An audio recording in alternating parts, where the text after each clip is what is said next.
ఏలూరు జిల్లా చింతలపూడి ఎమ్మెల్యేగా రోషన్ గెలుపొందిన నాటి నుంచి తన మార్క్ను చాటుకుంటున్నారు. ప్రభుత్వ హాస్పిటల్స్, పాఠశాలల్లో ఆకస్మిక తనిఖీలు నిర్వహిస్తోన్న ఆయన అక్కడ రోగుల పరిస్థితి, వారికి అందుతోన్న వైద్య సదుపాయాలను గురించి అడిగి తెలుసుకుంటున్నారు. అంతేకాకుండా వైద్యుల ఇబ్బందులపై ఆరా తీస్తున్నారు. మరోవైపు చింతలపూడిలోని పలు ప్రాంతాల్లో పర్యటిస్తున్న ఆయన చింతలపూడి నుండి వివిధ ప్రాంతాలకు నడిపే బస్ సర్వీసుల వివరాల గురించి అడిగి తెలుసుకున్నారు. లాస్ట్ బస్ ఏ సమయానికి వెళ్తోంది, బస్ స్టాండ్లోని టాయిలెట్స్, మంచినీటి వివరాలు అడిగి తెలుసుకుంటూ ప్రజలతో మమేకమవుతున్నారు.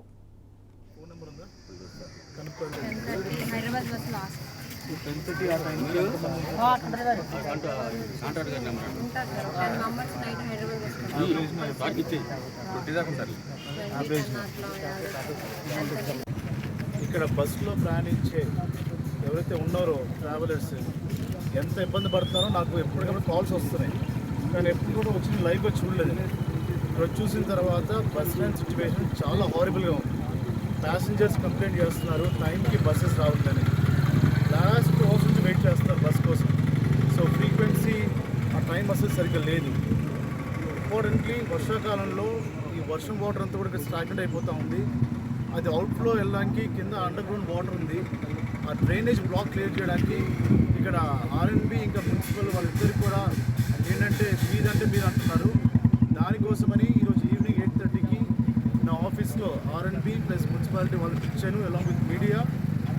దీనికి సొల్యూషన్ ఎవరు తీసుకుంటే నాకు సంబంధం లేదు, కానీ వాళ్ళు ఎమికబుల్ సొల్యూషన్ తోటి సాయంత్రం రావాలి.